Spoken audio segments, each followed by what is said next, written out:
Après t'être transformé en dragon maléfique, tu as adopté une fille humaine, sans te douter qu'elle était la réincarnation d'une impératrice humaine. Dans sa vie antérieure, elle a combattu sur tous les fronts, sauvant les humains des flammes de la guerre, mais lors d'une bataille décisive avec le roi des races étrangères. Elle a été trahie et attaquée par un proche. À l'article de la mort, elle a déclenché une technique secrète. Se réincarnant par accident dans ce territoire rempli de races étrangères. Il y a un instant, tu as brisé la nuque d'un lion doré d'une seule gifle. La tête du lion a roulé sur le sol, il est temps de profiter du butin. En pensant à la tête de lion braisé, ta salive a coulé involontairement du coin de tes lèvres. Mais l'instant d'après, un coup d'œil involontaire t'a rendu un peu incertain. Attends, il y a un enfant ici, Leng Qianqiu. Elle vit actuellement le moment le plus désespéré de sa vie. Le duel entre le dragon noir et le lion doré l'a terrifiée. Même à son apogée, elle n'aurait aucune chance de gagner contre ces deux monstres, encore moins maintenant qu'elle est redevenue un enfant, elle ne peut que prier dans son cœur pour ne pas être touchée par les retombées de leur combat. Au milieu de l'angoisse de Leng Qianqiu, la bataille a finalement pris fin. Elle a survécu jusqu'à la fin, mais avant même qu'elle ait pu soupirer de soulagement, elle a croisé le regard du dragon noir. Tu regardes avec surprise Leng Qianqiu, recroquevillé sur le sol, essayant de minimiser sa présence. Noir chouchou, qu'est-ce que j'ai trouvé? Il y a un bébé humain ici. Il existe de nombreuses races dans ce territoire, que ce soit des formes animales, des formes d'œufs, ou même des monstres de type minéral, tu les as tous vus, mais tu n'as jamais vu d'humain. C'est le premier être vivant que tu vois depuis ta transmigration. Attends, tu réalises soudain. S'il y a un bébé humain ici, n'y a-t-il pas d'autres personnes? Tu bats soudainement des ailes, ton corps immense s'envole, le vent violent manque de peu d'emporter Leng Qianqiu au sol. En volant dans les airs, tes yeux de dragon écarlate scrutent les environs, ne cachant pas ta surveillance du territoire. Cette attitude effrontée provoque le mécontentement des puissantes existences cachées, qui pensent que ce dragon noir les provoque, mais en fin de compte, aucun être puissant n'intervient. Pendant ce temps, tu retires ton regard avec une certaine déception. Personne. Dans ton champ de vision, tu n'as vu aucun autre humain.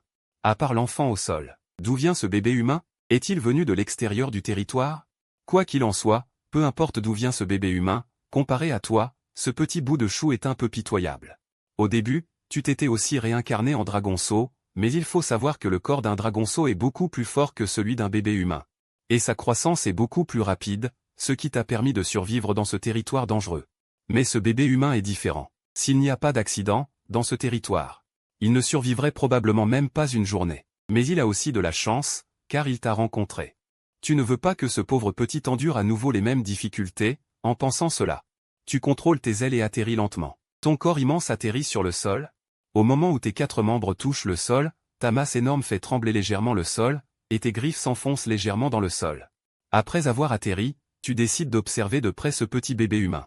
Mais tu as oublié à ce moment-là que tu es maintenant un dragon géant, surtout après avoir mené une bataille. Avec du sang et une aura meurtrière encore présents sur ton corps. Le bébé humain te regarde fixement t'approcher. Sans aucune réaction, comme s'il était terrifié, puis il ferme les yeux. Et s'évanouit carrément. Est-ce qu'il s'est endormi, ou est-ce que je l'ai effrayé? Tu te grattes la joue avec une griffe, te sentant un peu perdu pendant un instant. Mais il faut dire que, en regardant de plus près, ce bébé humain est plutôt mignon. Son petit corps est potelé. Avec la graisse de bébé caractéristique, sa peau est lisse et élastique, comme du blanc d'œuf. Pincer laisserait une marque rouge. Maintenant que c'est fait, commençons par manger. Tu ne sais pas trop comment traiter ce petit bout de chou. Alors tu tournes ton regard vers le lion doré à côté, crachant du souffle de dragon. Allumant un immense feu de joie. Leng Qianqiu a l'impression de faire un cauchemar. Dans son rêve, elle est redevenue une enfant de 3 ans, et il y a un lion doré et un dragon géant qui se battent devant elle. À la fin du combat, le dragon géant lève son influence et gifle la tête du lion doré. La tête de lion doré roule sur le sol, loin, jusqu'à s'arrêter devant elle. Le plus terrifiant, c'est qu'à ce moment-là, le dragon géant suit la direction de la tête de lion qui roule, et ses yeux de dragon écarlate la regardent ainsi. Le rêve s'arrête là. Leng Qianqiu se réveille en sursaut, découvrant qu'elle est toujours en vie. C'était un rêve incroyablement absurde et terrifiant. Heureusement que c'était un rêve. J'ai un peu faim, en pensant cela. Se détendant, elle ressent soudain une faim dans son ventre, et une odeur alléchante lui parvient au nez. Comme si quelqu'un faisait un barbecue à côté. Leng Qianqiu ne peut s'empêcher d'ouvrir les yeux, et devant elle se trouve un feu de joie qui brûle. L'odeur du barbecue venait de là. En regardant à travers le grillage, les serpents de feu dansant ressemblaient à de petits personnages qui dansaient. Ils léchaient la viande au-dessus, petit à petit, forçant la graisse à sortir et rendant la nourriture plus tendre et parfumée. Leng Qianqiu avait même un peu faim en regardant, oubliant momentanément de penser à la situation actuelle. Et en même temps, Tu as remarqué que ce bébé humain s'était réveillé et te regardait fixement le lion grillé dans ta main. Tu n'as pas pu t'empêcher de sourire. Je ne m'attendais pas à ce que ce petit bonhomme soit un gourmand. Tu as regardé le lion, et il avait l'air presque cuit. Alors tu l'as retiré du feu. Dans cette terre de pierre rouge, ce bébé gourmand s'est réveillé. Prends en 2 bouchées. Len Qianqiu a exploré dans la direction d'où venait le son et a vu un dragon géant ressemblant à une petite montagne. Dans l'énorme paume du dragon, il y avait un tronc d'arbre épais. Les branches du tronc d'arbre avaient été nettoyées et un lion grillé doré y était embroché. Il le lui tendait. La scène devant elle était trop choquante, et le regard de Len Qianqiu s'est instantanément figé. Le rêve était réel. Elle était vraiment devenue un enfant. Le dragon géant et le lion doré étaient également réels. Le lion doré avait même été transformé en lion grillé par le dragon géant. Cependant, ce dragon géant semblait avoir des problèmes de tête. Non seulement il ne l'avait pas tué, mais il lui demandait même si elle voulait manger le lion grillé. C'était tout simplement absurde. Len Qianqiu était incapable de comprendre cette situation. Elle ne pouvait que répondre par le silence. Elle n'aime pas ça? Ça ne devrait pas être le cas. Tu penses que tes compétences en matière de barbecue sont plutôt bonnes. Tu baisses la tête et tu sens, et ça sent plutôt bon. Tu as agité le lion grillé devant ce bébé humain. Le mouvement du lion grillé dans les airs a apporté des rafales de brise. La brise apportait un arôme riche. Il est arrivé dans les narines de Len Qianqiu. Len Qianqiu n'a pas pu s'empêcher d'avaler sa salive, sentant son ventre recommencer à gargouiller. Bien sûr qu'elle voulait manger. La petite bouche et les mains de Len Qianqiu ont utilisé des actions pour dire au dragon géant en face d'elle. Ce n'est pas qu'elle ne voulait pas manger, mais que sa force ne le permettait pas. Voyant cela, tu as tendu une griffe. Tu as coupé un petit morceau de viande du lion grillé et tu l'as jeté au petit bonhomme en face de toi. Tiens, mange. Bien que Len Qianqiu ne comprenne toujours pas ce que ce dragon avait en tête. Elle avait vraiment trop faim en ce moment, donc elle ne pouvait pas s'occuper de ces choses. Quoi que ce dragon veuille faire. Avec son corps d'enfant actuel, elle ne pouvait pas opposer la moindre résistance. Donc, les choses étant ce qu'elles sont. Mangeons d'abord. Elle a serré le petit morceau de viande que tu avais coupé, bien qu'il ait déjà été réduit en petits morceaux. Pour son corps délicat actuel, c'était encore un peu gros. Len Qianqiu a serré la viande avec difficulté et l'a fourrée dans sa bouche. Sans se soucier de ses petites mains et de son petit visage qui était couvert de graisse, elle a pris une grosse bouchée. Et puis, Len Qianqiu a levé la tête avec un regard muet. Elle n'avait pas pu mordre. La chose la plus désespérée au monde était comme ça. Elle avait clairement très faim et il y avait un barbecue parfumé devant elle, mais elle ne pouvait pas le mordre à cause de sa condition physique. Juste à ce moment-là, ce dragon géant semblait avoir vu la situation difficile à laquelle elle était confrontée et a dit avec beaucoup de considération. « Voulez-vous que je vous aide à le hacher? Ton intention était d'utiliser tes griffes pour rendre la viande plus hachée pour qu'elle soit plus facile à manger. » Mais ce que Len Qianqiu a entendu était une autre chose. Certains grands-parents humains, lorsque leurs petits-enfants rencontrent des aliments difficiles à avaler, mâchent d'abord la nourriture avec leur bouche, puis la leur donnent. À ce moment-là, Len Qianqiu a pensé que ce comportement était un peu impoli. Et si un dragon géant faisait ça pour la nourrir, Len Qianqiu s'est immédiatement senti engourdi partout et ne savait pas si ce type s'était brossé les dents ou non. Elle s'est soudainement animée et a serré la viande forte en la mordant, et a immédiatement rongé un morceau de viande. Elle l'a mâché vigoureusement, tout en levant la tête pour te faire signe, indiquant qu'elle pouvait le faire. Tu n'as pas besoin de ton aide. D'accord. Ni l'un ni l'autre n'ont dit un mot. Ils ont mangé chacun de leur côté, et elle a fourré le dernier morceau de viande dans sa bouche. Len Qianqiu a serré son ventre rond de nourriture. Elle a roté innocemment. Elle n'avait jamais pensé que les compétences de barbecue d'un dragon géant pourraient être si impressionnantes, presque aussi bonnes que celles de ses grands maîtres du barbecue humain. Bien sûr. Si c'était juste simplement délicieux, ce n'était pas au point de la faire manger autant. La raison principale était que la force du lion doré était suffisamment forte. On pourrait dire que son corps était un trésor, contenant une nutrition riche et une énergie puissante. Pour elle qui était maintenant un enfant, et qui avait un besoin urgent de devenir plus forte, c'était très nécessaire. Ce n'était absolument pas parce qu'elle était gourmande. Tu avais aussi fini de manger. Tu as baissé la tête et la membrane du dragon rouge étoilé a examiné ce bébé humain. Petite chose. Tu peux comprendre ce que je dis, n'est-ce pas? Tu peux parler? Tu es un humain, n'est-ce pas? Face à ta question, Len Qianqiu a réfléchi un instant et a finalement choisi le silence. Étant donné que ce dragon géant n'avait pas agi de manière décisive pour la tuer lorsqu'il venait de la découvrir. Alors, pour le moment, elle était au moins temporairement en sécurité. Mais si elle révélait son identité d'impératrice réincarnée, ce n'était pas certain. Peut-être que ce dragon géant étoufferait ce bébé impératrice. Le futur grand ennemi, dans son berceau. Alors Len Qianqiu a juste montré une expression vide. Elle a ouvert la bouche, mais aucun son n'est sorti. Elle peut comprendre ce que je dis. Mais elle ne peut pas parler? Tu es un peu surpris. Cette petite chose a l'air d'avoir 2 ou 3 ans. Je n'aurais jamais pensé qu'elle ne savait pas encore parler parce qu'elle venait de voir sa propre bataille contre le lion d'or. Le choc était trop important, le stimulus psychologique était trop fort pour oser parler pendant un certain temps. J'imagine que c'est trop compliqué pour toi de comprendre, de toute façon tu vas vivre avec moi à partir de maintenant, si tu es d'accord, fais un signe de tête. Si tu n'es pas d'accord, secoue la tête. Le petit cerveau de Leng Qianqiu est pris de court, avec une expression d'égarement. Que dit ce dragon? Il veut l'adopter? Leng Qianqiu sent que ce monde est définitivement fou. Bien qu'elle sache que ces puissantes races extraterrestres et créatures démoniaques possèdent une intelligence au moins égale à celle des humains, Leng Qianqiu n'a jamais eu l'idée de coexister pacifiquement avec eux. Parce que ces races extraterrestres n'ont jamais placé les humains sur un pied d'égalité avec elles-mêmes, mais les ont considérés comme des races inférieures. C'est le conflit fondamental entre les races extraterrestres et la race humaine. Et maintenant, il y a un dragon qui lui dit qu'il veut l'adopter. Et elle, en tant qu'impératrice, qui ne sourcillerait pas face à l'effondrement, ne peut s'empêcher d'afficher une expression de doute existentiel et émet une syllabe. Ah. En entendant cette réponse, tu lèves une griffe. Tu te grattes la tête, un peu perdu quant à ce que signifie ce bébé humain. Laisse tomber, si tu ne parles pas, je considérerai que tu es d'accord. Tu vas vivre avec moi à partir de maintenant. Leng Qianqiu était sur le point de dire non, mais s'est soudain rendu compte que son personnage actuel était de ne pas savoir parler. Elle ne peut qu'avaler le reste de ses mots, en regardant tes griffes de dragon se rapprocher de plus en plus. Te saisir dans ta paume, puis t'envoler vers le ciel. Puisque tu as décidé d'adopter ce bébé humain, la vie à venir ne peut plus être aussi désinvolte qu'avant. Après avoir réfléchi un moment, tu as finalement choisi une chaîne de montagnes comme prochaine maison, puis tu as mis le petit bout de chou de côté. Sous le regard un peu hébété du bébé humain, tu t'es instantanément transformé en un dragon de terre et de bois. En un clin d'œil, une grotte s'est progressivement formée. Il s'avère que les grottes où vivent les dragons dans les histoires sont creusées de cette façon. Leng Qianqiu se dit que des connaissances inutiles ont encore été ajoutées. En pensant à ces dragons maléfiques se transformant en dragons de terre et de bois, creusant des trous avec acharnement, le filtre terrifiant dans son cœur ne peut s'empêcher de commencer à s'effondrer. Finalement, grâce à tes efforts inlassables, une grotte est achevée. Orientée au sud, bien éclairée, avec une bonne ventilation.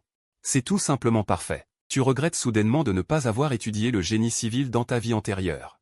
Ensuite, pour éviter que les petits pieds délicats du bébé ne soient coupés par des pierres, tu as également sorti un tapis pour le poser sur le sol. Quant à la provenance du tapis, il faut remercier le lion d'or. On peut seulement dire que le lion d'or est un trésor de la tête aux pieds. Une fois que tout est rangé, tu poses Leng Qianqiu. Tu pousses doucement le petit bout de chou qui se tient à l'entrée de la grotte, semblant un peu timide à l'idée de grimper. Petit bout de chou. Voici notre prochaine maison. Les pieds de Leng Qianqiu foulent le tapis de soie, la sensation duveteuse lui donne l'impression de rêver. Elle est un peu hébétée. Leng Qianqiu est une orpheline. Même avant le décès de ses parents, elle vivait seule avec difficulté. Elle n'a donc jamais connu la chaleur d'un foyer. Plus tard, après être devenue impératrice, elle a acquis une grande force, mais également, la distance avec les autres est devenue de plus en plus grande. Les gens sont toujours pleins de respect envers les êtres puissants, et c'est la même chose pour Leng Qianqiu. Ils respectent et craignent cette impératrice, la suivent, mais n'osent pas trop s'approcher. Ainsi, Leng Qianqiu a toujours été seule. Personne n'est jamais entré dans son cœur. Elle a toujours pensé qu'en tant qu'impératrice, elle n'avait pas besoin de ces choses. Une impératrice est naturellement solitaire. Mais en ce moment, en regardant la grotte rudimentaire devant elle, en foulant le tapis doux sous ses pieds, et en regardant le dragon géant à côté d'elle, encore couvert de poussière, le cœur de Leng Qianqiu a été soudainement touché. Elle a ressenti pour la première fois la chaleur d'un foyer. Peut-être est-ce dû à la grande catastrophe qu'elle a vécue et aux dommages causés à son esprit, ou peut-être est-ce parce qu'elle est redevenue une enfant. Peu de temps après, Leng Qianqiu s'est endormie de fatigue. Tu t'es très gentiment placé à l'entrée de la grotte. Entre elle et l'extérieur, en bloquant l'entrée de la grotte avec ton corps immense, empêchant le vent froid de souffler de l'extérieur, ne laissant qu'une petite fente pour la ventilation. Pensant que ce n'était pas suffisant, tu as même cueilli un petit morceau de la fourrure du lion d'or pour en faire une petite couverture.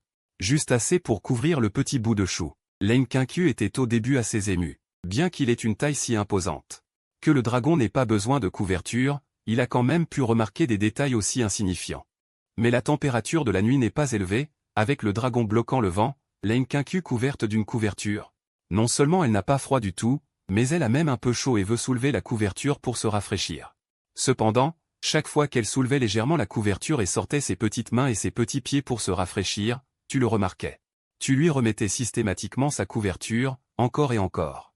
Après plusieurs répétitions, tu as pensé que ce bébé humain avait naturellement de mauvaises habitudes de sommeil.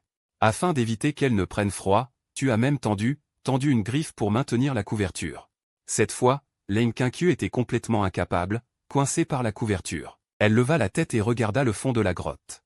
Elle ne savait pas si elle devait rire ou pleurer. Elle savait que le dragon avait peur qu'elle ne prenne froid, mais le problème était qu'elle n'avait pas froid. Elle avait même un peu chaud. Il y a une sorte de froid où papa pense que tu as froid. Le lendemain matin, lorsque Leng Qianqiu ouvrit les yeux, la première chose qu'elle vit fut une énorme griffe. Elle appuyait doucement sur la petite couverture qui la recouvrait. Le corps du dragon géant se soulevait légèrement au rythme de sa respiration, mais seule cette griffe ne bougeait pas d'un iota. Leng Qianqiu savait que c'était pour éviter de la blesser. En voyant cette scène, le ressentiment qu'elle avait envers toi pour l'avoir forcée à se couvrir la nuit dernière s'est instantanément dissipé. Ce dragon se soucie un peu trop de moi, se dit Leng Qianqiu. Comme une plainte, mais son cœur se remplit d'une trace de satisfaction, alors que ses yeux étaient légèrement vides. Quand elle était un peu étourdie, elle remarqua que l'énorme créature devant elle se mettait soudainement à bouger. L'énorme taille faisait que, bien que le dragon géant ne fasse que légèrement lever la tête, cela donnait une impression une oppression comme si une montagne s'effondrait, comme s'il y avait une montagne qui bougeait devant elle. L'impact visuel était extrêmement fort. Tu levais la tête, avec l'habitude de t'étirer un peu le corps. Tu laisses échapper un rugissement de dragon maléfique, mais tu réagis soudainement et arrêtes ton mouvement de force. Tu baisses la tête et tu remarques que la petite créature à côté s'est réveillée. Tes mouvements étaient si grands tout à l'heure. Mais la petite créature n'a pas été effrayée du tout. Elle ne pleure pas, ne fait pas de bruit, mais ouvre ses grands yeux ronds. Elle te regarde silencieusement, avec un petit visage rose extrêmement mignon. Se réveiller et voir cette scène fait fondre le cœur. Tu t'approches et essaies de rendre ta voix plus douce. Petite créature, depuis combien de temps es-tu réveillée? As-tu faim? À l'origine, tu disais ça juste pour la forme. Juste pour te rapprocher de la petite créature. Il faut savoir que tu es un dragon. Bien que tu penses que cette phrase est extrêmement autoritaire. Mais pour les humains, c'est sans doute très effrayant. C'est déjà remarquable que la petite créature n'ait pas été effrayée au point de pleurer. Cependant, de façon un peu inattendue, ce bébé humain t'a vraiment répondu. La petite créature ouvrit de grands yeux noirs et ronds.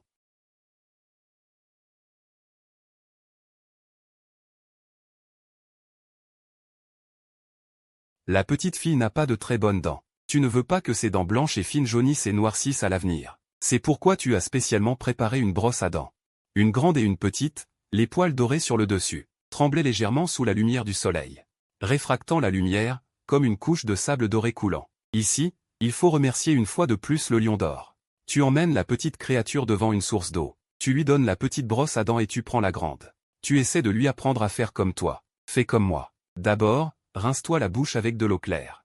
Ensuite, brosse-toi les dents. Leng Qianqiu garda une expression hébétée tout le long. Elle prit la brosse à dents avec une expression hébétée. Elle regarda avec une expression hébétée ce dragon debout sur ses pattes arrière et se brossant les dents avec une patte avant. Elle fut immédiatement stupéfaite. Ses grands yeux étaient remplis de confusion. Est-ce que je me trompe? Ce dragon sait même se brosser les dents? Après t'être brossé les dents, tu es parti. Tu allais préparer le petit déjeuner pour la petite créature. Avant, quand il n'y avait que toi, un dragon. Tu n'avais jamais pris de repas à heure fixe. Ton alimentation était assez aléatoire. Tu sortais chasser quand tu avais faim. Mais maintenant, on ne peut pas s'occuper des enfants de cette façon. Les humains et les dragons sont différents. Ils n'ont pas un système digestif aussi puissant que les dragons. Ils ne peuvent pas ne pas manger pendant 3 ans. Ils doivent manger pendant 3 ans. Surtout les bébés humains. Leur fonction intestinale est encore plus fragile. Il est donc essentiel de prendre 3 repas par jour à heure fixe. Et en même temps, Leng Qianqiu s'était déjà lavé. Elle a mis sa brosse à dents et ta grande brosse à dents ensemble.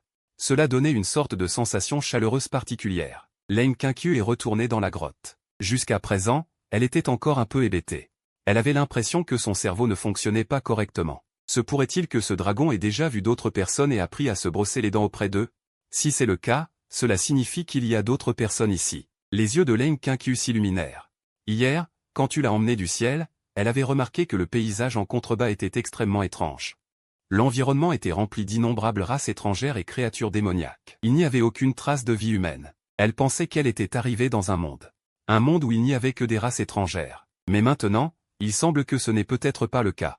Il y a d'autres humains ici à part elle. Avant qu'elle n'ait pu trop réfléchir, un bruit de vent est soudain venu de l'extérieur de la grotte, la ramenant de sa contemplation. Petite créature, viens manger. Leng Qianqiu a instantanément jeté ses suppositions.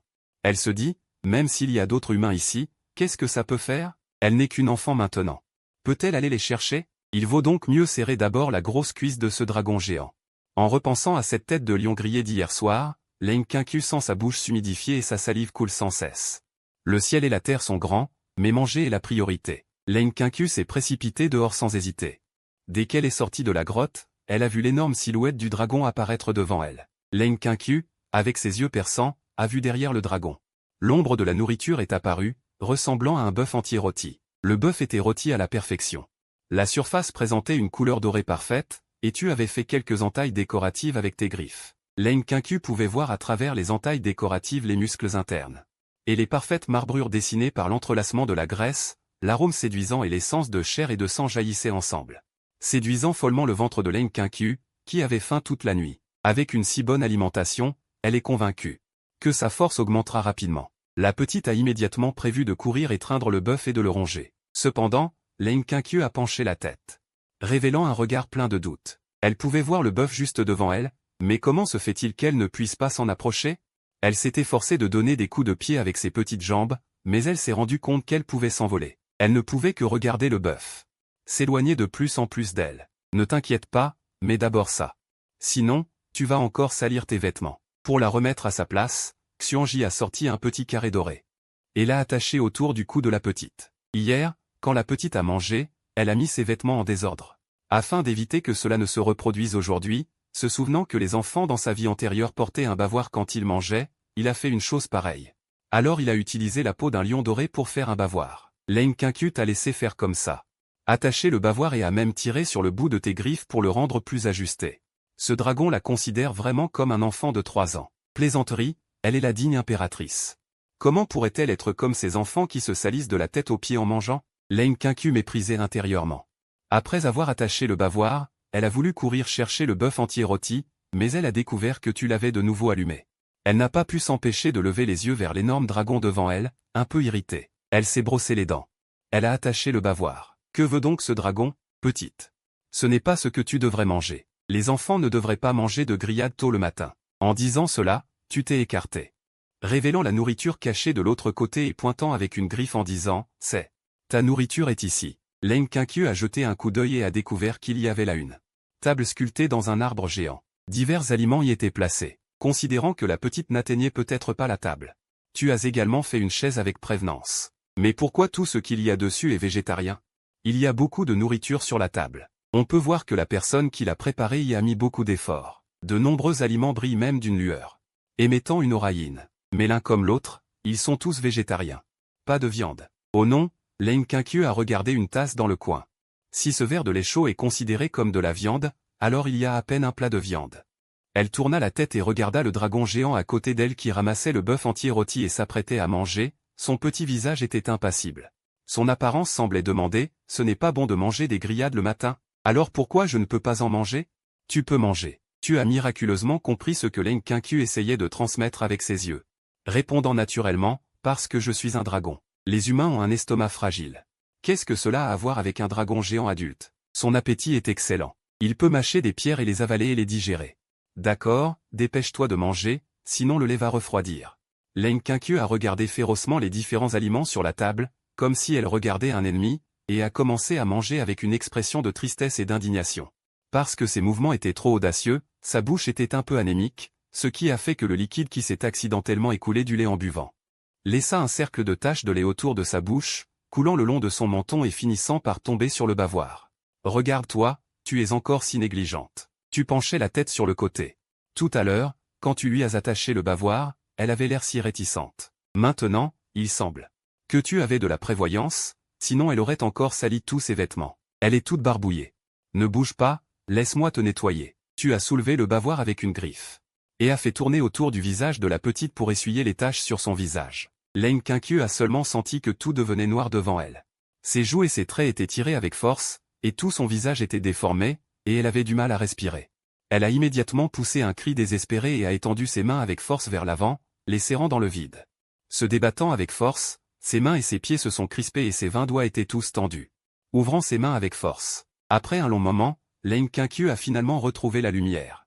Elle respirait fortement, comme si elle avait vécu une lutte à mort, sentant que l'air était si frais maintenant. Le ciel est si bleu. On dirait que c'est beaucoup plus propre comme ça. Tu as regardé ton chef-d'œuvre. Très satisfait. Tu veux me tuer? Ce dragon est la force. N'a donc aucune perception concrète? Tout à l'heure, C'était si réel. Leng Qiu était terrifié. Dans le regard qu'elle porte au dragon géant, il y a plein d'inconnaissables. Il sentait qu'il y a un instant. Il allait voir le trop difficile à mourir. Il réalise soudain un problème très sérieux. Dans le passé, ce dragon n'avait aucune mauvaise intention envers lui. Il voulait vraiment l'adopter. Et l'élever comme un enfant. Mais les deux sont après tout des races différentes. S'occuper d'un enfant humain. Et s'occuper d'un jeune dragon, ce n'est pas la même chose. Et ce dragon a l'air manifestement d'être père pour la première fois.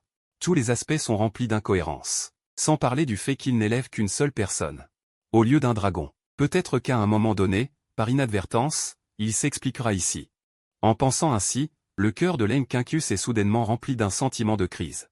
Avec ce dragon géant à ses côtés, il n'y a peut-être pas à s'inquiéter d'autres dangers. Mais le problème est ce dragon. Est lui-même un danger énorme. Non, non, il faut vite que j'améliore ma force. Le visage de Leng Qiu est grave, il ressent profondément l'importance de la force. Ce n'est pas pour faire quoi que ce soit à ce dragon. Principalement pour l'autopréservation. Au moins, il faut s'assurer qu'il ne sera pas tué par inadvertance par ce dragon papa confus. Leng Qiu, après avoir mangé, se recroqueville en animal. Son cœur est maintenant rempli d'un désir extrême de force. Heureusement, bien qu'il n'ait plus la force de sa vie antérieure. La méthode de contemplation des 9 nœuds de l'étoile de la poésie doit également être cultivée à partir de zéro. Mais l'expérience passée n'a pas été oubliée. Cette fois, je vais cultiver la méthode de contemplation des 9 nœuds de l'étoile de la poésie, et je serai certainement plus rapide et plus fort qu'avant. Leng Qiu a cette confiance. Parce que c'est la méthode de contemplation qu'il a lui-même créée. Elle lui convient parfaitement. Même si toute l'humanité peut la cultiver plus tard. Pourtant, aucun artiste n'a pu égaler sa maîtrise dans ce domaine. Leng Qiu ferme les yeux. Il commence à cultiver. Il laisse d'abord son esprit se vider, puis sur la mer de la conscience. Il dessine un ours-lion. L'ours-lion rugit vers le ciel, révélant une aura extrêmement imposante. Faisant onduler cette mer de conscience calme, comme si elle allait piétiner le ciel. Et en même temps, l'essence de vie stockée dans son corps est également mobilisée rapidement à ce moment. Les méridiens se propagent aux 4 membres et à tous les os, renforçant son corps, faisant comme si un ours-lion rugissait dans son corps. Il ouvre lentement les yeux, une paire de grands yeux noirs et blancs pleins de surprise.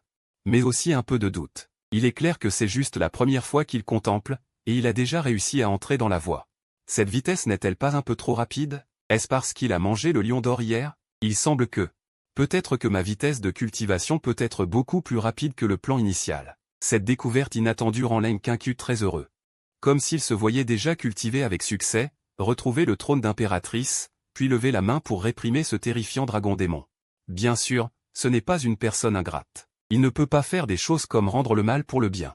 Ce dragon a adopté le jeune lui. Après qu'il soit remonté sur le trône d'impératrice, il remplira naturellement ses responsabilités. Et prendra bien soin de l'autre partie. Ensuite, il refera tout ce qu'il lui a fait sur le dragon. Il lui préparera un banquet entièrement végétarien. Et lui, il tiendra un bœuf entier rôti et mangera de manière savoureuse à côté de lui. Je vais te montrer, puisque tu ne me laisses pas manger de viande. Justement à ce moment-là, tu entres de l'extérieur. Juste à temps pour voir Leng Qiu terminer la contemplation. À ce moment-là, un sentiment de familiarité envahit ton cœur. Pourquoi as-tu l'impression que ce petit gars est un peu bizarre?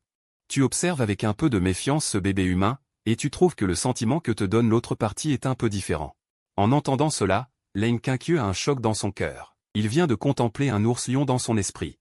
Par conséquent, son tempérament sera inévitablement affecté. Il porte une trace de la domination appartenant au roi des bêtes. Comme un ours-lion humanoïde, Leng Qiu est contrarié. Après que sa cultivation ait réussi dans sa vie antérieure. Il était déjà capable de contrôler librement l'influence de la méthode de contemplation sur lui-même. Il n'y aurait pas ce genre de fuite d'aura. Il a oublié qu'il s'est transformé en enfant maintenant et qu'il n'a plus la force de contrôle d'avant. Ce dragon géant ne l'aurait pas découvert, n'est-ce pas? Leng Qiu est un peu nerveux. Il a peur que le dragon géant découvre qu'il est en train de cultiver une puissante méthode de contemplation. Et découvre son identité d'impératrice. En fait, Leng Qiu y pense trop. Tu sens effectivement que ce sentiment que te donne ce bébé est un peu étrange. Mais tu ne penses absolument pas à la méthode de contemplation, et tu ne penses pas non plus qu'il ressemble à un ours-lion. Tu as juste l'impression qu'il ressemble à un petit chat qui montre ses griffes. L'aura de roi est absolument absente. Au contraire, tu as l'impression qu'il est particulièrement vif et mignon.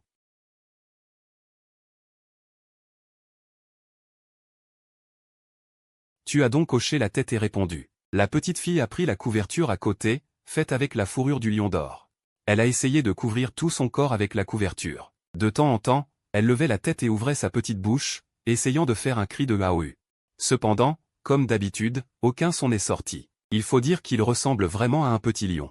Effectivement, c'est comme ça. Tu as hoché la tête. C'est normal. Les jeunes enfants humains ont l'habitude d'imiter dès leur plus jeune âge. Dans sa vie antérieure, il aimait aussi traîner des draps. Prendre un bâton comme épée pour imiter les héros à la télévision ou autre, mais cette petite n'a pas la télévision. Elle ne peut qu'imiter le lion doré d'hier. Lane Kinkyu jeta un coup d'œil furtif au dragon géant, soulagé. Bien qu'il y ait eu un petit accident, c'est aussi une bénédiction déguisée. Au moins, lors de la cultivation plus tard. Il n'y aura pas besoin de se cacher délibérément. De toute façon, même si elle est démasquée, ce dragon a déjà inventé une raison pour elle. Une fois la crise résolue, Lane Kinkyu réalisa ses actions et son apparence actuelle, elle se sentit inexplicablement honteuse. Elle, une impératrice digne de ce nom. Bien qu'elle soit maintenant une petite enfant, elle a toujours la mentalité de l'époque où elle était impératrice, mature, noble. Mais maintenant, elle est comme une vraie petite enfant, donnant des coups de pied dans le drap et rampant par terre pour imiter un lion. Ramper partout. Non, elle n'avait jamais fait ça dans sa vie antérieure quand elle était enfant. Des mouvements aussi enfantins. Lane Kinkyu est née après un changement soudain, pendant la période la plus chaotique de l'ordre social. Depuis son enfance, elle a lutté dans diverses difficultés. Elle a appris à compter sur elle-même et a compris les choses tôt, et n'a jamais profité d'une enfance innocente et amusante. Lane Kinkyu sentit ses joues devenir un peu rouges, mais elle découvrit en même temps que dans cet état. La vitesse à laquelle elle cultivait la méthode de contemplation était en fait beaucoup plus rapide qu'avant. Peut-être que la méthode de contemplation ne consiste pas seulement à penser dans sa tête, mais aussi à faire des mouvements avec son corps. Imiter l'existence contemplée serait plus efficace. Lane Kinkyu devina dans son cœur et décida de réessayer. De toute façon, il n'y a personne d'autre ici à part elle et ce dragon, elle n'a pas peur d'être vue par les autres. De plus, son apparence actuelle n'est que celle d'une petite enfant de 2 ou 3 ans. Ainsi, sous ton regard, les mouvements de Lane Kinkyu, qui étaient à l'origine un peu raides. Lane Kinkyu entra de plus en plus dans l'état. Les mouvements n'ont pas d'apparence, c'est juste l'objet de cette imitation. Cela te rend un peu insatisfait. Tu es clairement là, cette petite humaine n'imite pas. Elle imite toujours ce lion doré qui l'a tué et mangé, pourquoi faire ça? Tu secouas la tête. Tu penses que c'est vraiment une petite humaine stupide. Elle ne peut même pas dire qui est fort et qui est faible. Elle a de la chance de t'avoir rencontré. Dans sa vie antérieure, elle était une personne. Elle n'a pas eu le cœur de l'adopter. Sinon, dans cet environnement plein de dangers, elle a peur de ne pas survivre. Lane Kinkyu secoua également la tête dans son cœur, pensant que ce dragon mutant était trop insouciant. Il a en fait adopté une race différente comme fille avec désinvolture. Ceux qui ne sont pas de notre race auront certainement des cœurs différents. Elle a de la chance de t'avoir rencontré. Adopter quelqu'un qui est reconnaissant. Si elle était remplacée par quelqu'un d'autre, rencontrant un ingrat, elle aurait peur de serrer d'abord la cuisse de ce dragon quand elle est faible. Une fois qu'elle a une certaine force, elle se retournerait et tuerait ce dragon. Il faut savoir que c'est un dragon. Les matériaux sur son corps sont extrêmement précieux. Assez pour émouvoir le cœur de n'importe qui. Une personne et un dragon secouèrent tous les deux la tête, pensant que l'autre pouvait les rencontrer. C'est une chose chanceuse. Comme si tu te souvenais de quelque chose, tu as soudainement dit. Petite, viens ici. Bien qu'elle se dise dans son cœur. Tu n'es qu'un dragon, mais étant regardé si directement, le petit visage de Lane Kinkyu devint rouge. Elle se sentit un peu honteuse. Entendant ta voix, elle poussa un soupir de soulagement et se leva du sol. Traînant un long drap devant le miroir, levant son petit visage, regardant avec curiosité. Te regardant fixement, son front était couvert de sueur. Je ne sais même pas si elle a chaud. Tu tendis immédiatement une griffe et enleva le drap sur le corps de la petite. Lane Kinkyu avait l'air sans voix. Il s'avère que ce dragon sait quand il fait froid ou chaud, et comprend qu'elle aura chaud. Alors pourquoi as-tu continué à appuyer sur la couette hier soir? J'ai presque eu trop chaud à en mourir. Aïe, je vais t'aider à essuyer. Voyant ce dragon géant. Prenant le drap suivant, il semblait vouloir l'aider à essuyer sa sueur, se souvenant de quand elle a mangé le petit déjeuner ce matin. L'autre personne lui essuyait le visage, manquant de lui arracher tout le visage. Lane Kinkyu eut immédiatement un frisson. Elle ne voulait pas revivre cette sensation d'étouffement. Elle tendit rapidement la main pour refuser, mais malheureusement, elle ne pouvait pas lutter contre une cuisse. Surtout que les griffes de ce dragon géant sont si grandes. Tu as complètement ignoré le refus de l'autre personne, et tu as affectueusement donné à la petite un avant-goût de ce qu'on appelle le baptême d'amour sur son visage. Lane Kinkyu respirait fortement. Ses deux yeux, qui étaient déjà grands, s'écarquillèrent encore plus. Ses pupilles noires et blancs étaient remplies d'une joie de mort. Ouf, elle a failli penser qu'elle allait mourir à nouveau. À ce moment, tu as aussi commencé à parler de choses sérieuses. Petite, après tout, nous allons vivre ensemble pendant longtemps. Ce n'est pas approprié de continuer à t'appeler par ce nom. Il faut quand même avoir un nom. Shenjing dans la joie après avoir survécu à une catastrophe. Lane Kinkyu revint à elle et regarda le dragon géant à côté d'elle. Tu continuas à dire. Bien sûr, comme tu ne sais pas parler, je ne peux que t'aider à choisir ton nom. Inutile de faire des serments. Il suffit de répéter après moi. Le nom est très important, surtout venant d'un père. J'espère que ta vie future sera remplie d'espoir, que tu seras extrêmement douce et brillante. J'espère aussi que ta vie ne sera pas monotone, mais multicolore, remplie de rouge, de bleu, d'argent et de toutes sortes de couleurs. En même temps, j'espère que ton avenir te permettra de devenir forte, même sans moi. Que tu puisses survivre seule dans ce monde dangereux. Il semble que ce dragon papa y ait pas mal réfléchi, pensa Lane Kinkyu. En fait, elle s'en fichait. Elle n'avait qu'un seul nom, Lane Kinkyu. Quant au reste, ce n'est qu'un code, peu importe comment on l'appelle. Mais maintenant, en entendant ce que dit ce dragon, elle découvre avec surprise qu'il a pas mal réfléchi à son nom. Comme un vrai père. Cela a incité Lane Kinkyu à accorder de l'importance à ce nom. Non pas qu'elle le considère simplement comme un code, mais elle pense que c'est le deuxième nom qui lui vient de son père.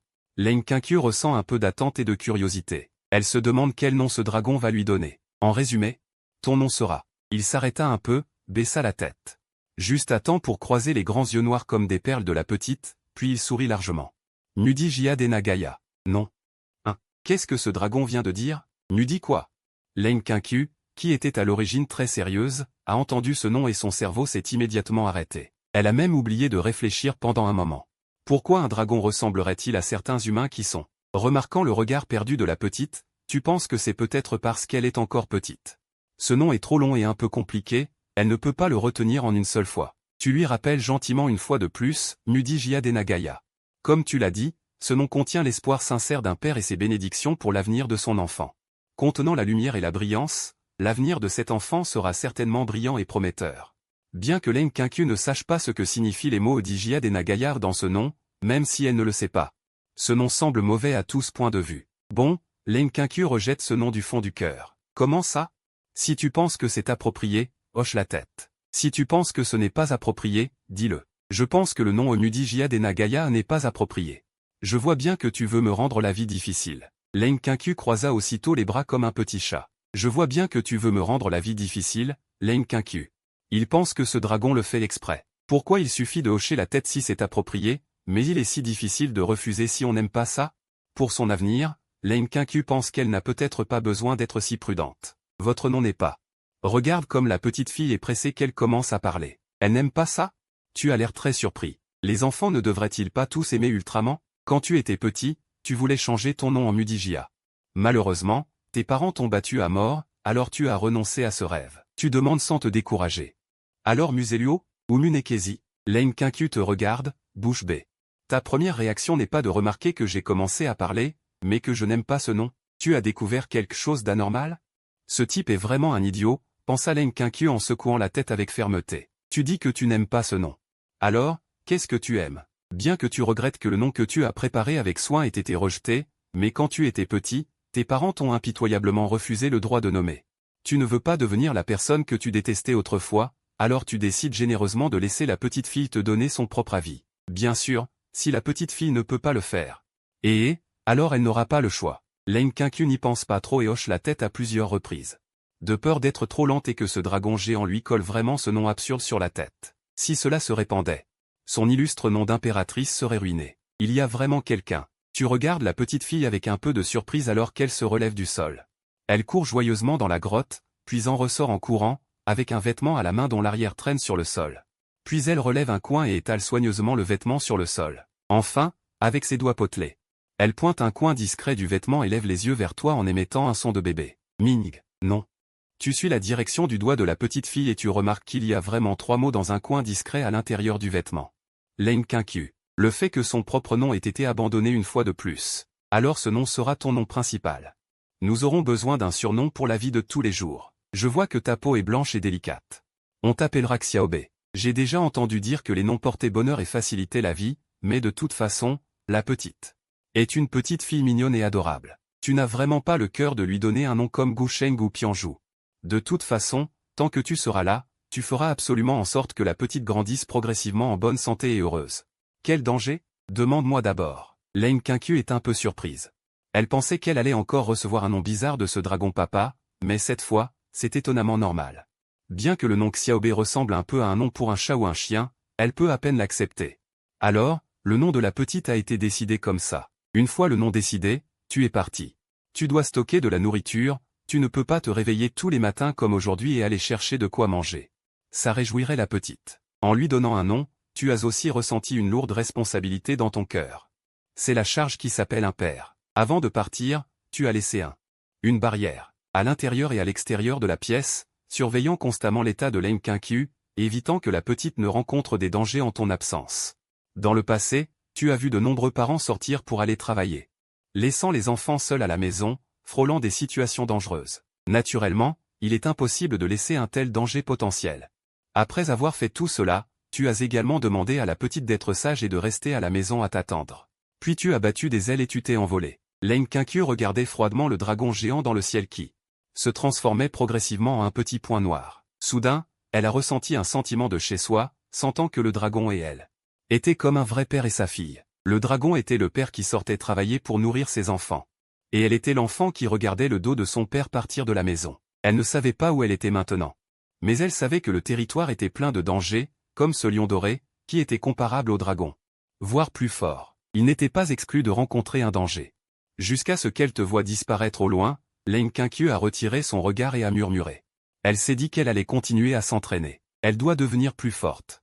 Mais cette fois, il y avait une raison de plus, c'était de suivre les traces de Papa Dragon et de ne plus le laisser seul face au danger. Et en même temps, aux yeux de l'Enkinkyu, le dragon qui chassait dangereusement était en train de voler dans le ciel tout en réfléchissant au régime alimentaire de la petite. Xiaobe est dans une phase de développement rapide, donc la nutrition doit suivre. Il ne faut pas manquer les légumes et les fruits. Il faut manger moins de barbecue trop gras, il y a un risque de mauvaise digestion et d'obésité. Mais il ne faut pas non plus être végétarien. Mais il faut aussi prévoir de la viande. En un mot, mange plus de légumes. Et moins de viande. Quelque part dans le territoire, tu es allongé sur le sol. Tes poils de dragon dégoulinant de brume, regardant le petit lapin devant toi. À ce moment-là, le petit lapin était déjà terrifié et tremblait, incapable de faire le moindre geste de résistance. Son cerveau limité en taille ne suffisait pas à lui faire comprendre la situation actuelle. Il savait seulement que cette grande créature était soudainement apparue et l'avait attrapé, sans le manger, et avait juste entassé de la nourriture devant lui, bien qu'il ait déjà mangé beaucoup et était rassasié. La nourriture lisse et brillante qui était placée devant lui, dégageant un parfum, le laissait quand même irrésistiblement ouvrir sa bouche trilobée et l'enfouir dans sa bouche. C'est pourquoi, mangeons d'abord. Tu es juste un lapin, mangeant les grains cristallins, comme du riz, dans son ventre. Après avoir attendu un bon moment et confirmé qu'il n'y avait pas d'empoisonnement ou de réaction indésirable, tu as été rassuré de l'ajouter au régime alimentaire de la petite. Ce riz ne semble pas avoir de problème. Il est blanc. Comme du jade, alors appelons-le riz hulin. Bonjour, herbe de soie argentée, rosée de nuages flottants. Et maintenant ce riz hulin. L'aliment de base, les légumes et les fruits sont essentiellement réunis. Il faut aussi trouver des œufs de volaille. Alors que tu réfléchissais à ce qui serait approprié, un cri aigu est soudainement venu de loin. Tu as levé la tête et tu as vu que le ciel non loin était rouge. Un grand oiseau rouge traversait les nuages rouges. On pouvait voir les plumes sur son corps flotter avec élégance, comme des flammes brûlantes. En volant, il laissait également une traînée d'étincelles dans le ciel. Oiseau nourricier de poissons. Parmi les nombreuses espèces d'oiseaux et de bêtes étranges du territoire, il est considéré comme une existence de niveau moyen, capable de chasser les flammes du ciel et de réduire les ennemis en cendres. Les oiseaux nourriciers de poissons adultes peuvent facilement faire tomber une pluie de feu de 10 000 pieds, ce qui est extrêmement terrifiant. Oiseaux nourriciers de poissons, 1. Les œufs de cette chose sont délicieux. Tu t'es léché les lèvres. Au début, tu n'étais qu'un jeune dragon, capable seulement de voler occasionnellement des œufs d'oiseaux pour passer le temps. Et cet oiseau nourricier de poissons, tu lui as déjà volé des œufs. Aujourd'hui encore, en y repensant, tu ressens encore un peu de nostalgie. En parlant de ça, je n'ai jamais mangé d'oiseau nourricier de poisson rôti. Je me demande quel est le goût. Tu as montré tes dents blanches et tu avais déjà un peu faim. Tu penses que ton évaluation de l'oiseau nourricier de poisson est encore un peu partiale. Tu n'as mangé que les œufs, pas l'oiseau adulte. Comment cela peut-il être possible? En tant que dragon gourmand, c'est très amateur. Un comportement très inapproprié. Tu as donc décidé de rattraper aujourd'hui l'évaluation de l'oiseau nourricier de poisson rôti. Rangeons d'abord ces choses. Alors tu as creusé une fosse n'importe où, tu as mis une barrière. Et tu as enterré d'abord la nourriture que tu as recueillie de partout dans la fosse pour éviter que, lorsque tu attraperas l'oiseau plus tard, accidentellement carbonisé. Ce sont tous les repas du petit pendant un certain temps. Au passage, j'y ai mis le petit lapin. Après tout, il a testé pas mal de poisons pour moi, il a fait sa part, même sans mérite. Tu décides de tuer 2 oiseaux avec une pierre. Une fois tout cela fait, tu peux te faufiler. Tu t'approches de l'oiseau mangeur de poissons. L'oiseau mangeur de poissons a un tempérament colérique et irritable, surtout pendant la période de reproduction. Pendant cette période, l'hostilité de l'oiseau mangeur de poissons atteindra son maximum. Il réduira en cendres tout ce qui ose s'approcher. Il réduira en cendres tout être vivant qui ose s'approcher, afin de protéger les œufs qu'il a pondus. Et cet oiseau mangeur de poissons est évidemment différent des oiseaux mangeurs de poissons ordinaires. Non seulement il incinère les êtres vivants qui osent s'approcher, mais il exerce même follement son don naturel, déploie ses ailes et lance des attaques indiscriminées. En fait, au début, cet oiseau mangeur de poissons n'était pas si extrême. Il était juste comme la plupart des oiseaux mangeurs de poissons. Il n'attaquait que les ennemis qui s'approchaient de la couvée. À cause de cela, la dernière fois qu'il a pondu, il a ignoré un ennemi caché dans l'ombre. Cet ennemi était très patient, jusqu'à ce que les autres voleurs d'œufs aient gagné l'oiseau mangeur de poissons. Profitant de son absence, il a attaqué en douce. Bien que l'oiseau mangeur de poissons ait laissé des flammes pour le protéger, il a enduré la brûlure des flammes. L'oiseau mangeur de poissons, reprenant ses esprits, a découvert que ses œufs avaient été volés. Fou de rage, il a utilisé les flammes pour traquer le voleur d'œufs, ciel et terre. Mais il s'est quand même enfui. Ayant appris sa leçon la dernière fois, cette fois, cet oiseau mangeur de poissons a pondu ses œufs. Il a recouvert toute la zone environnante de flammes, coupant complètement tout accident. Et il faut dire que cette fois, il a vraiment brûlé beaucoup de monstres qui convoitaient ses œufs. Sur le sol transformé en terre brûlée, reposent les cadavres calcinés de plusieurs assassins. Sous les flammes de l'oiseau mangeur de poissons, ils n'ont même pas eu la chance de s'échapper. Zez, cet oiseau mangeur de poissons a un tempérament si explosif? En tant que cultivateur coupable de tout cela, tu observes de loin, émerveillé. Si l'oiseau mangeur de poissons que tu as rencontré avant avait fait ça, tu n'aurais vraiment rien pu faire. Mais maintenant, tu es différent d'avant. Tu peux voler ouvertement dans le ciel. L'oiseau mangeur de poissons, qui vole constamment dans le ciel, a naturellement remarqué cet invité non invité en un instant. Immédiatement, ses yeux d'oiseau ont brillé d'une lumière féroce, comme une flamme brûlante. Il a soudainement émis un cri violent. Encore un voleur d'œufs, accompagnant son cri. Les flammes ont soudainement augmenté, déferlant vers toi comme une marée. Le feu céleste brûlant atteint une moitié du ciel en rouge comme une flamme, comme pour apporter une purification à ce monde. Brûlant à travers les nuages de feu, deux silhouettes se croisent dans les flammes. L'une est un grand poisson-chat rouge dont le corps semble couler comme des plumes de flammes. Ses ailes sont deux fleurs rouges. D'innombrables feux follets l'entourent, formant des oiseaux de feu. Quant à l'autre silhouette, c'est un dragon géant complètement noir. Le dragon géant vole dans le ciel, affrontant seul les flammes qui ont rougi la moitié du ciel. Ce que Leng Qingqiu voit en ce moment, c'est une telle scène. Elle pratiquait seule la méthode de contemplation à la maison, méditant dans son cœur. Elle ne pouvait s'empêcher de penser à ta silhouette solitaire de dragon, et se sentait inexplicablement un peu agitée. Même en contemplant, elle était toujours distraite. Elle se sentait un peu confuse. Juste à ce moment-là, elle a entendu un cri aigu et incomparable, contenant une flamme infinie, semblant brûler le temps. Leng Qingqiu s'est sentie mal à l'aise. Elle n'a pas pu s'empêcher de penser à sortir et à l'examiner de près. Elle ne pouvait s'empêcher de s'inquiéter dans son cœur. Mon papa dragon, qui est si imprévisible, ne serait-il pas en danger? En pensant au papa dragon qui est sorti pour chercher de la nourriture pour elle et qui pourrait être en danger, Leng Qingqiu n'a absolument pas pu continuer à rester assise. Elle doit sortir et voir. Ne pouvant plus rester tranquille, Leng Qingqiu s'est simplement et résolument relevé du sol et, pieds nus, s'est précipitée vers l'entrée de la grotte. Avant même d'atteindre l'entrée de la grotte, elle a remarqué que le ciel au loin était un peu rouge. Lorsqu'elle a vraiment vu la scène extérieure, elle a été immédiatement surprise et a écarquillé les yeux. Au loin, à l'extrême limite de sa vision, une petite partie du ciel était rougie par les flammes. Un oiseau divin de feu, comme un phénix de feu, se baignait dans les flammes. Et en face, il y avait un dragon géant complètement noir. Bien que le corps du dragon géant soit également très grand, comparé aux flammes qui brûlaient la moitié du ciel, il paraissait un peu petit. En voyant cette scène, Leng Qingqiu a failli suffoquer.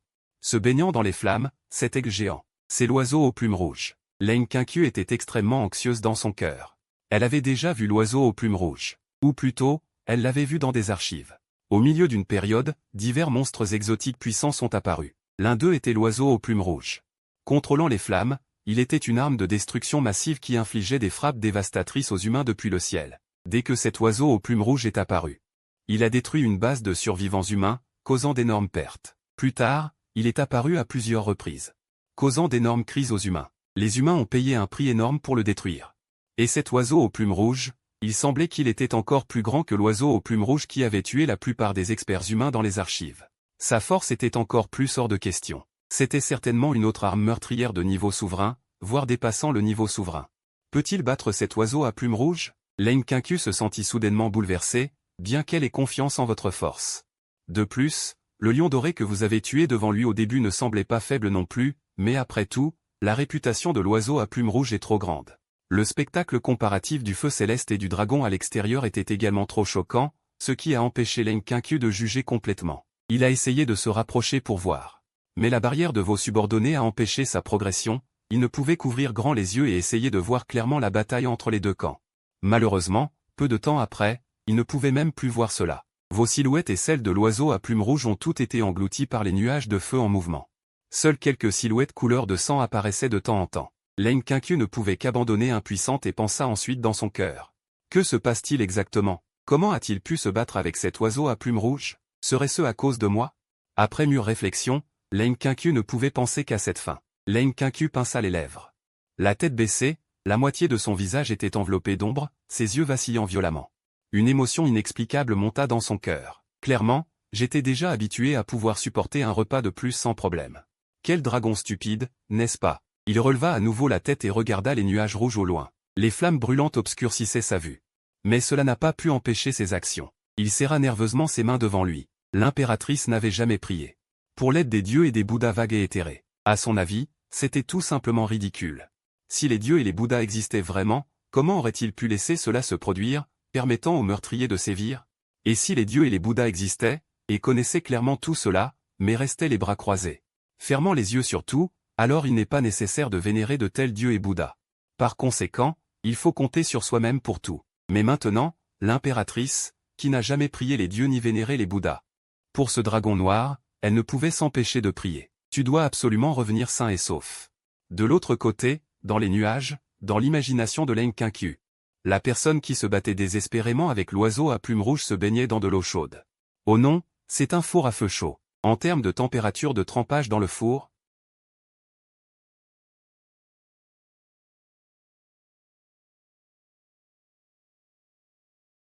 les nuages pouvaient laisser ne serait-ce qu'une trace de cendre brûlée. L'oiseau à plumes rouges portait sur ses épaules une paire d'yeux semblait vouloir cracher du feu. Les flammes en mouvement derrière lui ont transformé sa forme. Transformé en un oiseau géant de flammes encore plus grand. L'oiseau à plumes rouges se cachait dans les flammes. Au centre de l'oiseau géant, il s'est précipité vers le dragon géant avec acharnement. Vous n'êtes pas poli non plus. Vous avez giflé d'une paume. En un instant, c'était comme si une montagne géante arrivait de nulle part. Dans le ciel, il y a eu un bruit de souffle. Dans les nuages rouges sans fin, il est apparu un vide de vide. L'oiseau géant de flammes a été explosé par votre gifle. La lumière de l'explosion a éclaté. Les flammes se sont déversées sur le sol comme une punition divine du ciel. L'oiseau à plumes rouges a également été assommé par votre gifle, puis vous l'avez attrapé dans votre main. L'endroit où vit l'oiseau à plumes rouges est le cratère d'un volcan. À l'intérieur se trouve un lac de lave. De la lave visqueuse coule à l'intérieur de l'entrée de la grotte. La lave est d'un rouge foncé et bouillonne de manière anormale. Des bulles de lave reposent tranquillement dans les flammes brûlantes, un œuf. La surface de l'œuf est d'un rouge pâle, comme si un noyau chauffait, plus les flammes, la fourrure et l'humidité. La combinaison isolante de la lave maintient l'œuf dans un environnement à haute température, stable pour accélérer l'incubation. Vous n'avez pas pensé à cela. Vous avez juste pensé que cet œuf était particulièrement pratique à manger, sans avoir besoin de traitement. L'œuf chauffé par les flammes et la lave est lui-même froid et a un léger goût de cœur coulant. C'est assez délicieux, alors vous avez simplement ramassé le nid et l'œuf ensemble et êtes retourné pour que la petite puisse manger du frais. Après avoir fait tout cela, vous avez sorti l'oiseau à plumes rouges qui avait été tué par votre gifle. Considérant que la nourriture de la petite sera végétarienne ensuite, il n'est pas bon que vous mangiez de la viande devant elle, cela pourrait la rendre malheureuse. Alors, attentionnez, vous avez décidé de manger avant de rentrer. Vos mouvements sont habiles, on dirait que vous l'avez fait d'innombrables fois. Le plumage, la saignée, tout s'est fait en une seule fois, et vous l'avez même lavé dans la piscine de lave. Enfin, vous avez trouvé un arbre au hasard et embroché l'oiseau à plumes rouges. Vous l'avez enfilé et avez commencé à le faire griller sur les flammes. Soit dit en passant. Les flammes utilisées pour le barbecue sont également celles de l'oiseau à plumes rouges lui-même, faisant vraiment en sorte de ne pas gaspiller un seul brin. Transformer l'ingrédient original en aliment original. Les flammes de Honjuan ont parfaitement grillé la viande, stimulant pleinement son arôme. Sans même avoir besoin d'ajouter d'assaisonnement supplémentaire, vous avez mangé très joyeusement et avez ajouté une note au bilan d'évaluation de l'oiseau à plumes rouges. Ensuite, vous avez officiellement décollé et êtes retourné à l'endroit où vous vous reposiez auparavant, et avez trouvé la nourriture que vous aviez laissée ici. Lorsque vous avez déterré le petit lapin, il a cru qu'il allait mourir, les 4 pieds en l'air. Les membres se contractant, Leng Qianqiu attendait nerveusement dans la grotte. Le genre de le calme et la stabilité que vous aviez cultivés lorsque vous étiez l'impératrice semblaient avoir disparu sans laisser de traces. Quand je pense que Papa Dragon est dehors. Étant donné le combat contre l'oiseau poisson rouge, dont l'issue était incertaine, il ne pouvait rester calme. Comme un père inquiet et réconfortant, suivi du bruit d'un objet énorme tombant au sol, les yeux de Leng Qianqiu s'illuminèrent de joie.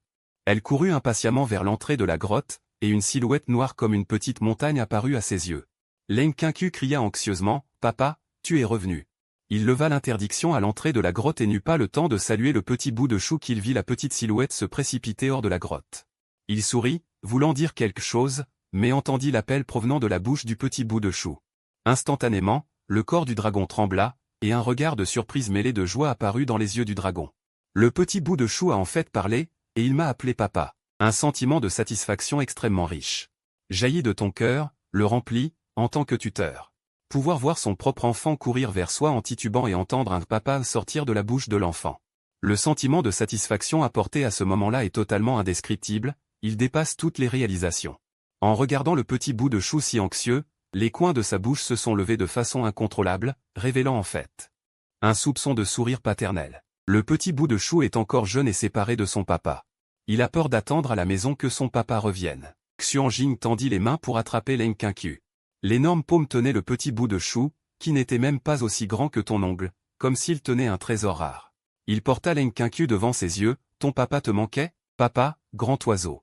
Leng Qianqiu agita ses petits bras courts, utilisant un langage incohérent associé à des mouvements corporels. Elle exprima à peine son intention. Voyant cela, tu fus stupéfait un instant et demanda. « Tu m'as vu combattre cet oiseau poisson rouge ?» Leng Qianqiu hocha la tête, les yeux inquiets examinant. Voulant voir clairement s'il était blessé, tu te sentis à nouveau réchauffé. Il semble que le petit bout de chou s'inquiète pour toi. Je me demande quand cela a commencé, peut-être dès que tu es sorti. Le petit bout de chou s'inquiétait pour ta sécurité. Cela prouve que ta position dans le cœur du petit bout de chou est très importante. Ce petit bout de chou n'a pas été élevé pour rien. Accueillant le regard inquiet de Leng Qianqiu, tu souris également et la rassura, ça va. Ce grand oiseau est très faible, il n'est pas du tout à la hauteur de papa. Je n'ai même pas été blessé. Si tu avais su plus tôt que le petit bout de chou était si inquiet pour sa sécurité à la maison, tu n'aurais même pas eu envie de jouer avec lui. Tu serais monté et aurais giflé l'oiseau poisson rouge à mort, pour rentrer plus tôt et accompagner le petit bout de chou. Tu mens. Leng Qianqiu pinça les lèvres. Elle pensait que tu mentais pour la rassurer. Bien qu'en apparence, ce dragon ne semblait pas avoir été blessé, et il semblait même qu'aucune de ses écailles n'avait été éraflée. Mais Leng Qianqiu remarqua tout de même avec acuité qu'en dessous du membre antérieur gauche de ce dragon, il y avait une plume enflammée coincée dans la fente des écailles. L'autre partie ne l'avait pas remarqué, c'était une plume de l'oiseau poisson rouge. Leng Qianqiu baissa légèrement la tête. Elle imaginait déjà une scène de combat dans son esprit, dont le résultat final était que son dragon papa était poursuivi par l'oiseau poisson rouge, se tenant la tête et fuyant. Cette plume aurait dû rester sur son corps à ce moment-là, et ses émotions dans son cœur devinrent involontairement plus turbulentes. Cependant, en réalité, cette écaille était celle que tu avais accidentellement attachée à ton corps lorsque tu as arraché les plumes de l'oiseau poisson rouge pour faire un barbecue. Voyant que le petit bout de chou semblait un peu déprimé. Tu sortis une autre chose de derrière toi, avec peu d'enthousiasme, regarde ce que c'est. Leng Qianqiu entendit le son et regarda, un nid d'oiseau fait de plumes rouges reposait tranquillement sur un œuf. L'œuf de l'oiseau poisson rouge. Xiaobei est maintenant dans une période de croissance physique et a besoin de compléter sa nutrition. Cet œuf est pour toi à manger. Tout en parlant, il lui fourra un œuf d'oiseau poisson rouge dans les bras. L'œuf d'oiseau était très gros, et il était serré dans les bras du petit bout de chou, comme un gros coussin. Leng Qianqiu serra l'œuf dans ses bras, sentant la température chaude et le poids lourd, et pinça les lèvres. Il ne dit rien. Il soupirait secrètement dans son cœur, alors c'est comme ça. À ce moment, il avait déjà reconstitué toute l'histoire dans son esprit.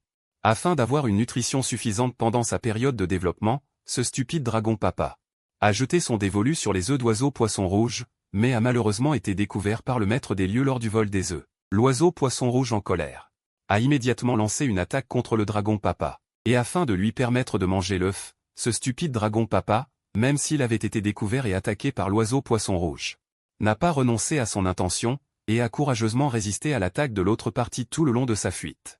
Quant à la raison pour laquelle l'oiseau poisson rouge a abandonné plus tard, Leng Qianqiu pensa qu'il aurait dû perdre la trace. Il n'est pas possible que ce dragon papa l'ait tué. Avec ce qu'il sait du dragon papa, Si l'oiseau poisson rouge était vraiment mort entre les mains du dragon papa, il ne l'aurait absolument pas laissé partir. Il aurait ramené l'oiseau poisson rouge comme nourriture. Puisqu'il ne le voit pas maintenant, c'est probablement qu'il n'est pas mort. Qu'est-ce qu'il y a? Tu n'aimes pas ça? Tu vis que le petit bout de chou ne réagissait toujours pas. Il ne put s'empêcher de se sentir un peu étrange. Ça ne devrait pas. En regardant ce petit bout de chou manger si délicieusement lors du barbecue précédent. Serait-ce parce qu'elle n'aime pas les œufs? Lane Kincu secoua vigoureusement son petit visage, sentant ses yeux devenir un peu rouges. Non, Papa Dragon s'est montré et s'est retrouvé piégé, ramenant l'œuf après une chasse et un incendie frénétique. Comment pourrait-elle ne pas aimer ça? Tu secoues la tête en regardant le dragon, disant sérieusement. Mais, aimer, tu as vu cette lueur dans les yeux du petit. Dire le contraire de ce qu'on pense, elle est presque en larmes, pensant que le petit n'aime probablement pas vraiment les œufs. Mais parce qu'elle est sage, ne voulant pas te décevoir, elle dit qu'elle aime ça contre son gré. Cela te touche soudainement beaucoup, quel enfant sage et obéissant. Tu avais prévu de dire. Même si le petit n'aime pas ça, il faut qu'il en mange pour une alimentation équilibrée. Mais maintenant ton idée a changé, ce n'est pas grave, je ne te forcerai pas. Si tu n'aimes pas les œufs, on n'en mange pas. J'ai préparé autre chose pour toi. Tu agites ta grande main. Et une pile de nourriture tombe devant toi, des aliments de base. Légumes, fruits, boissons, tout est là. Mais sans exception, tout est végétarien. Tu mets toutes sortes de nourriture. Empilées en une petite montagne en disant, n'as-tu pas mangé avec plaisir quand tu as mangé des légumes ce matin? Cette fois, j'en ai préparé plus, c'est très nutritif, viens. Mange. Lane Kincu regarde la petite montagne devant elle, mais ne voit aucune nourriture carnée.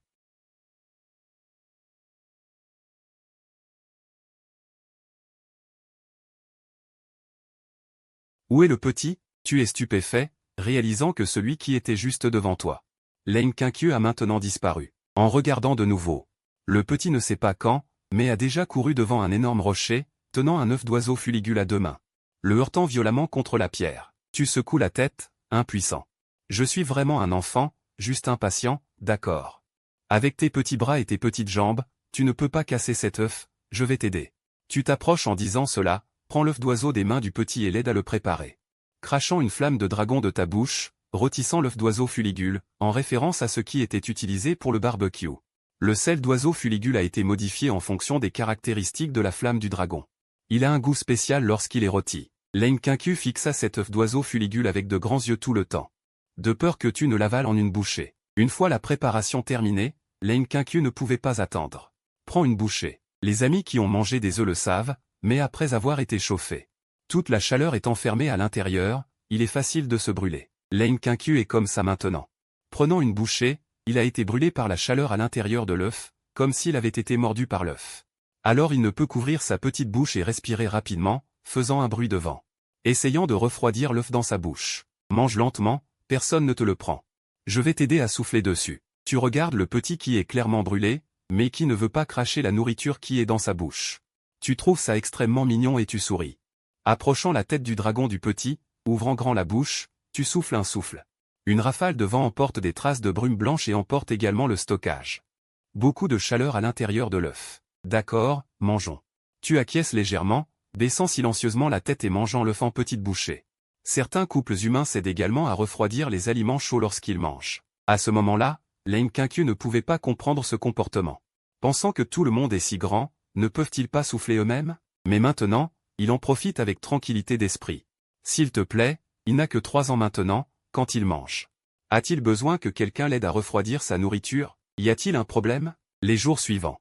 Tu n'es pas sorti, d'une part pour apaiser le cœur effrayé du petit. L'autre objectif est d'approfondir davantage la relation avec Lane Kincu. Quand tu es revenu. Le petit était tellement excité qu'il a crié le terme papa pour la première fois, ce qui t'a rendu heureux pendant un certain temps. Après cela, tu as essayé plusieurs fois de faire crier papa au petit, mais tu n'as jamais réussi. Comment Lane Kincu pourrait-il crier? Avant, c'était parce qu'il était trop inquiet pour la sécurité du dragon géant et qu'il était temporairement excité de voir le dragon géant revenir. C'est pourquoi il a crié ce terme. Maintenant, la situation n'est plus aussi spéciale. Il est aussi un empereur. Comment pourrait-il vraiment crier papa à ce dragon comme un enfant de 3 ans? Aurait-il encore besoin de son visage s'il le disait? Donc, peu importe comment ce dragon l'induit avec des mots, Lane Kincu refuse de prononcer ce mot. Fréquemment, les 2 mots étaient sur le point de sortir, mais Lane Kincu les ravalait, mais tu ne te sentais pas découragé pour autant. Tout est difficile au début, même l'étape la plus difficile est passée, tu crois que la petite maintenant. C'est juste parce qu'elle est trop timide, et qu'elle n'ose donc pas prononcer ce titre, mais une fois que les deux parties se connaîtront mieux, et que l'affection s'approfondira, il sera naturellement beaucoup plus facile d'appeler papa. Alors ces derniers jours, tu as passé ton temps à jouer avec la petite fille, pour approfondir vos sentiments mutuels. Aujourd'hui, c'est la même chose, un dragon et une personne jouent ensemble. Tu as fabriqué un frisbee en bois, tu l'as lancé et tu as demandé à Lenkinky de le ramasser. C'est comme un jeu de ramassage avec un chien dans un parc. Lenkinky le pense aussi, elle se demande si ce dragon géant ne la prend pas pour sa fille. Mais plutôt pour un animal de compagnie. Le frisbee décrit un arc de cercle dans les airs et atterrit non loin devant. Compte tenu de l'endurance de la petite, tu ne l'as pas lancé trop loin, sinon tu pourrais le lancer de cette montagne à l'autre. Allez, Xiaobei, ramène le disque, bon sang, avec ce surnom.